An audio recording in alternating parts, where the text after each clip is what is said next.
Welcome to the Press Box. I'm Ryan Thorburn, joined as always by Steve Mims. Steve, this is my fourth year on this Oregon football beat, and it's the first time that the Ducks haven't been picked to at least win the North Division, if not contend for the Pac-12 championship and some sort of a major bowl or national championship. What do you think the ceiling and the floor are for this team, which nationally is kind of under the radar at number 24 in the AP poll? Yeah, I think the ceiling is winning the division. I don't think there's an overpowering team. I think everybody's got Stanford and Washington ahead of them. Both those teams play at Autzen. I mean, I could see a scenario where Oregon goes 7-2, gets wins over those in the conference, and still wins the division and go to the Pac-12 title game.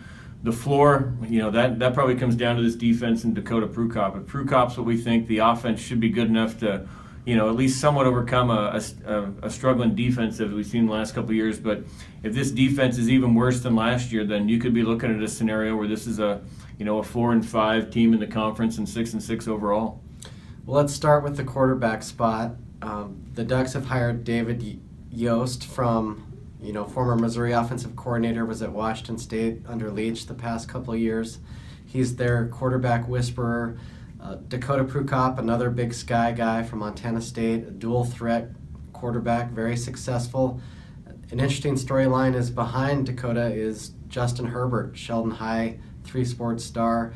How do you see the quarterback position this year? As we all know, when Vernon Adams Jr. was healthy, lights out last year. When he was injured, tough times. Yeah, I think it's Dakota's job. I can't imagine it's real close right now. I think it's his, barring real ineffectiveness, or as we mentioned, a season that suddenly is 3-3, 4-4, and they start looking to the future. Barring something like that, I don't see them going to Herbert.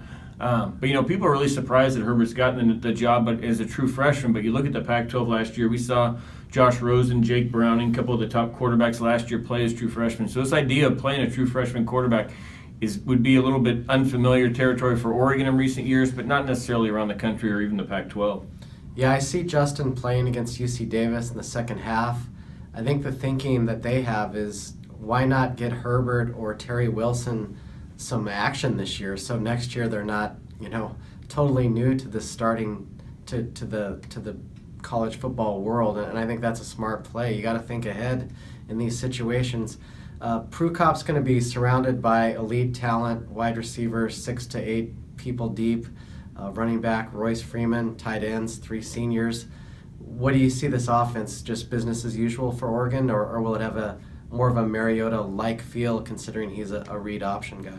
Yeah, I wouldn't see much drop-off or change from last year in the fact that, as you mentioned, we didn't see Vernon Adams want to run a lot.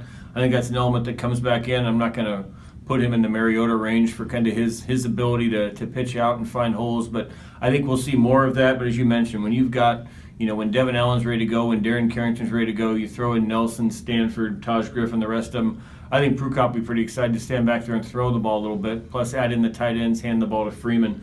I think he's going to realize, I think Oregon realizes, we saw what happens last year when they had to go to their second-string quarterback, and they may feel better about Herbert, but still, you don't want to, you brought in the Prukop to start, and I think you realize with all the weapons around him, you can keep him from being hit as often as you can. I think they'll try to do that. Assuming Prukop's healthy, I think they'll be in good shape offensively. The big story is Brady Hoke. What kind of an effect can he have on the defense? The former Michigan coach, obviously brought in to be the new defensive coordinator. Don Pelham reassigned to linebackers coach. All new guys, basically, except some secondary guys that have a lot of experience, and a 4-3 scheme. How much progress do they have to make on defense to win the North Division? Well, I think they need to make a lot, and I think that could be tough to ask. You're looking not only in Brady Hoke, you can bring in whoever you want, but the first year as a coordinator, when you're switching schemes to a 4-3 and you're inheriting basically a secondary that's experienced but really struggled and a front seven that doesn't have much experience, it would be quite an effort, I would think, for Brady Hoke to be able to get this group on the same page. Last year they gave up almost 500 yards in total offense and points. I think, if Brady can bring it down a little bit, but I'd have a hard time. You're starting 2 linebackers who've never played a Division I game. You're 2 backup cornerbacks who've never played a Division I game. I think be asking a lot in the first year. I think Brady Hoke, this has got to be seen as sort of a 2-3 year deal to get his guys in, get the scheme in. I'd be surprised if this defense was really that much improved this season. I did a story this week on the UC Davis coaching tree, which includes Mike Bellotti, Nick Aliotti, Chris Peterson, and other former Oregon guys.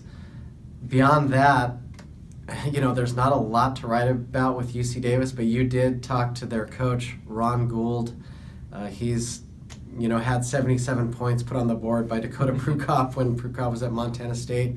Is there anything in terms of the game that is going to be interesting, or is it just a matter of looking at Oregon and what they look like? If it's interesting, it's a problem, because if this thing's close by any means, this isn't an Eastern Washington even from last year that put up 41 at Oregon. This is team picked to finish last in the Big Sky. They do have 18 returning starters, but not a whole lot of people who put up numbers. So if this thing's interesting, then that's not going to bode well for the rest of the season.